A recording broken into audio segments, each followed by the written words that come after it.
Good evening mga kapits. Ito, nakapag-relax-relax din tayo kahit papaano. Ay napadaan lang ako dito kasi umulan nga, tinetry ko. Napakaganda pala dito sa gabi. Dito to sa ano lang, papuntang DRT. Petra's Kitchen and Cafe. So salamat ulit sa inyo mga kapits. Ride safe.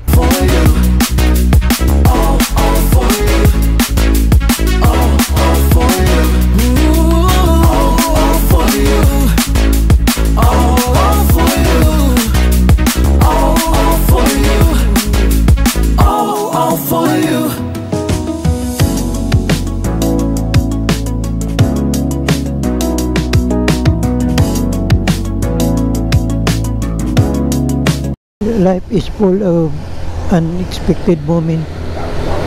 Everything happens for a reason daw. Ganun talaga ang isang buhay. Minsan nasa taas ka, minsan nasa baba. Pero importante, laban lang sa buhay. Yun lang naman ang ano dito sa atin. Ang importante, wala kang hinapakang tao.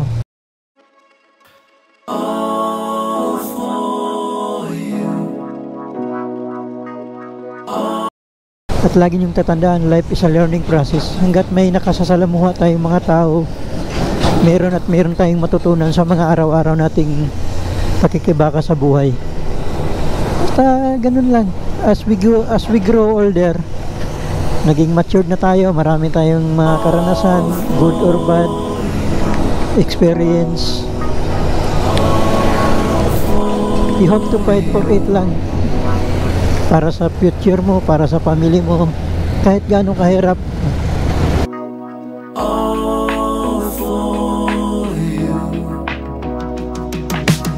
Basta importante, huwag ka lang gagawa ng masama. That's the number one thing. It's been a long time I've been waiting for you. I got my feelings up and it's just for you. I just need a little bit of time to breathe in and out. I just need a little bit of time to ease up my mind. Tiyaga-tiyaga lang hanggang may nilaga. All for you. Situation got me running like I'm losing my mind. All for you. I feel with every little step I take I'm crossing your line. All for you. I'm all for you, all for you. Yeah. Siya nga pala mga kapit, sa kunting background sa aking buhay. Dati po akong OFW sa Kuwait for 17 years. Talagang pinapangako ko rin sa sarili ko as the age of 45.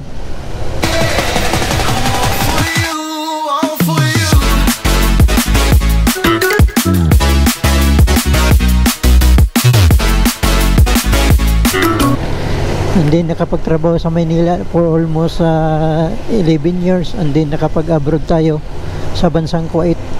Dati po tayong OFW. Sa 17 years tayo sa nagtatrabaho sa Kuwait. Pero nung nasa Kuwait pa ako, marami tayong experience, good or bad experience sa trabaho. Tsaka mga moments, mga memories. Pero pinapangako ko sa sarili ko na at the age of 45, kailangan ko na umuwi kasi gusto ko maranasan yung ganito, yung mag-rides ka. Makakarating sa lugar na gusto mong puntahan.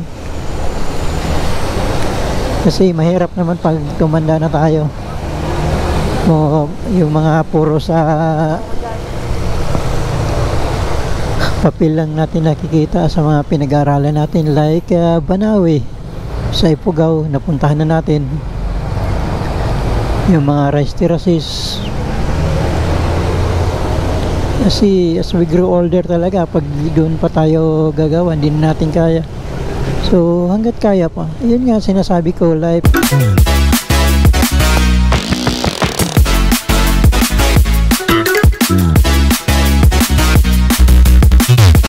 is full of unexpected moment. Siguro isa na rin yung dahilan naging pandemic para makauwi na rin tayo. Pero maswerte pa rin tayo nung nandoon tayo sa Kuwait na pandemic, hindi tayo duman sa hirap kasi sinusuportahan din tayo ng magandang kumpanya natin.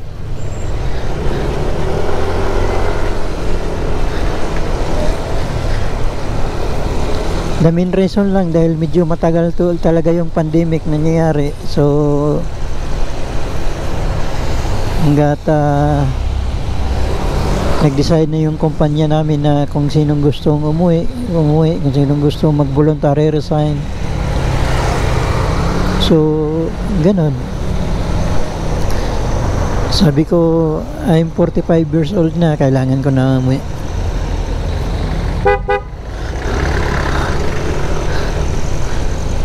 Mahirap naman tayo doon tatanda sa bansang Kuwait. Yun lang, sa unang-una talagang ang hirap ng buhay, ang hirap mag-adjust.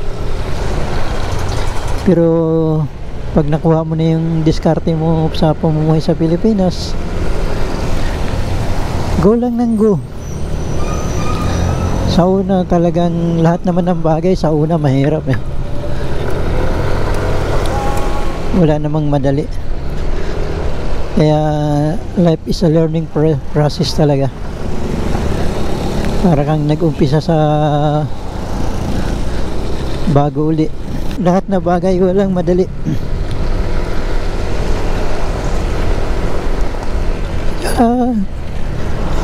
Lagi mong tandaan, huwag mo ikumpara yung sarili mo sa ibang tao. Lagi mo ring tandaan na kahit papaano mas maswerte ka pa sa ibang tao.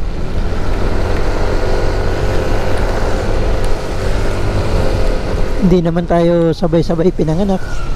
Right?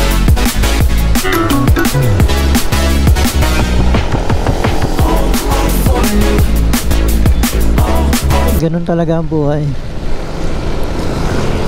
Yun lang. Huwag mo ikumpara yung sarili mo. Kung makontento ka, kung anong meron ka,